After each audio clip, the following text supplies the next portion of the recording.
پیارے دوستو، ہماری آج کی کہانی کا موضوع ہے خالد کی شفیق واپسی۔ خالد ایک کامیاب تاجر تھا اور اپنے زمانے میں ایک متقی انسان تھا، لیکن دولت اور حیثیت نے اسے گمراہ کر دیا تھا۔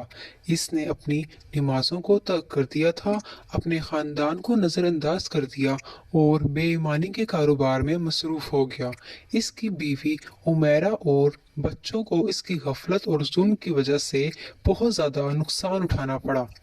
ایک دن خالد کے کاروباری پارٹنر نے اسے دھوکہ دیا اور اسے دیوالیہ اور ذلیل کر دیا۔ اپنے تاریک لمحے میں خالد کو اپنی غلطیوں کا احساس ہوا اور اللہ سے معافی مانگی۔ وہ ہدایت اور رحمت کے طلبگار ہو کر دعائیں کرنے لگا۔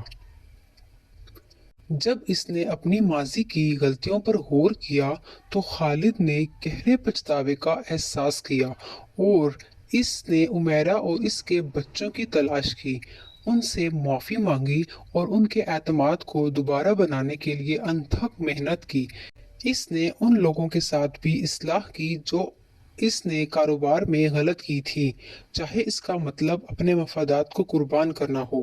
اپنی مخلصانہ توبہ کے ذریعے خالد نے ایک گہری تبدیلی کا تجربہ کیا۔ اللہ نے اسے دوسرا موقع دیا اور وہ ایک بہتر شوہر، باپ اور اپنی برادری کا رکن بن گیا۔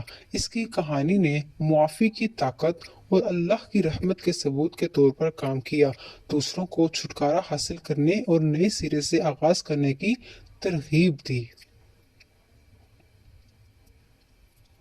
Thanks for watching. Please subscribe my YouTube channel.